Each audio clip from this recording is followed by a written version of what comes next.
नमस्कार दोस्तों, automobile industry के एक जाने माने नाम जिससे आप परिचित ही होंगे, जिसने ऑटोमोबाइल इंडस्ट्री के हर सेक्टर में अपना योगदान दिया है, फिर चाहे वो कार हो, बस हो, वैन हो या डिफेंस व्हीकल ही क्यों ना हो। फिर से आप सभी का स्वागत है हमारे यूट्यूब चैनल इंडियन गेयरबॉक्स।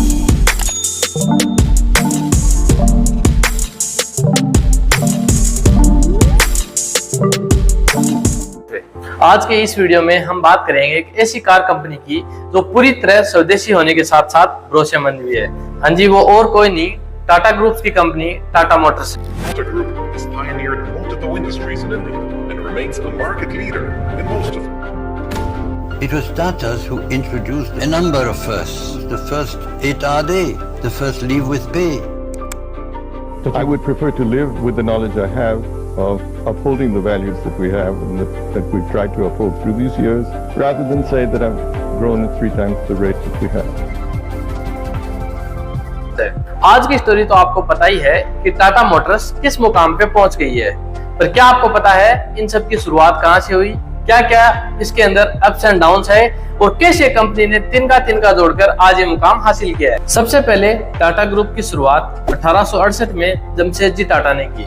इनका पूरा नाम जमशेदजी नुसरवानजी टाटा था और इनका जन्म गुजरात के एक जोरोएस्ट्रियन फैमिली में हुआ था और इन्होंने अपनी ग्रेजुएशन एलिफेंटेंस कॉलेज मुंबई से की और वहीं पे इन्होंने एक ट्रेडिंग फर्म की शुरुआत की।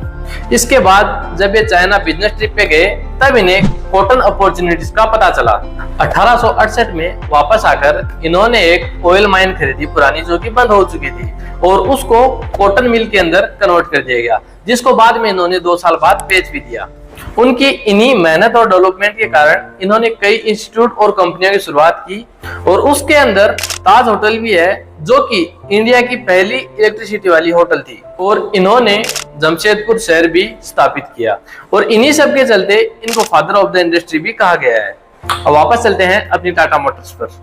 1945 में लोकोमोटिव मैन्युफैक्चरर के तौर पर Tata engineering and locomotive company की नींव रखी गई।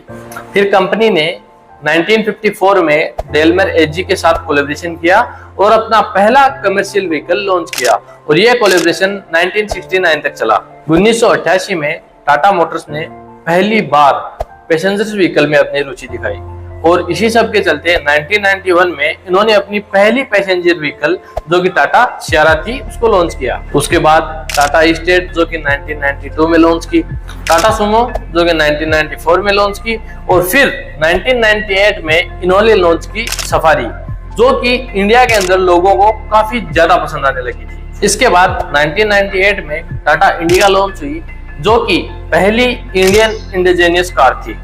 टाटा इंडिगा IDEA इटली ने डिजाइन की और ये गाड़ी काफी ज्यादा बिकी थी, जिसकी वजह थी इसका शानदार इंटीरियर और ज्यादा फ्यूल एफिशिएंसी।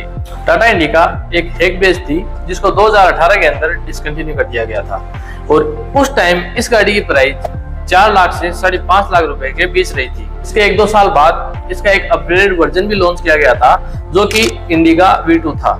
2004 में एक साउथ कोरियन कंपनी डेऊ, जिसको टाटा ने एक्वायर कर लिया और इसका नाम बदलकर टाटा डेऊ कर दिया था, जो कि सिर्फ कमर्शियल व्हीकल बनाती थी। 2006 में टाटा मोटर्स ने स्पेनिश बस कंपनी हिस्पानो के साथ भी हाथ मिलाया और अपनी बसेस भी इंडियन मार्केट में उतारी और इसी साल इन्होंने मार्को पोलो के साथ भी अपना कोलैबोरेशन किया, जिसकी बसें आज भी आपको इंडियन सड़कों पर दौड़ती हुई दिख जाएंगी। साल 2008 में टाटा ने इतिहास रच दिया, जब टाटा ने फोर्ड मोटर कंपनी से लैंड रोवर और जगुआर को एक्वायर कर लिया। इसके बाद 2012 में टाटा ने अनाउंस किया कि वो 6 बिलियन रुपीस इंडियन मार्केट के जो इन्फेंट्री व्हीकल्स हैं उनके अंदर इन्वेस्ट करेगा, जो कि DRDO के साथ मिलकर मुमकिन होगा।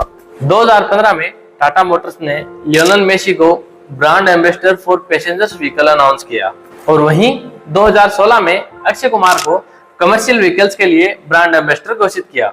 अब तक टाटा की सारी गाड़ियां वही सेम पुराने डिजाइन वाली, वही सेम इंटीरियर वाली बिक रही थी, जो कि बड़े लोगों को तो पसंद आती थी, बट यंगर्स के लिए ये सब ओल्ड मॉडल हो चुकी थी।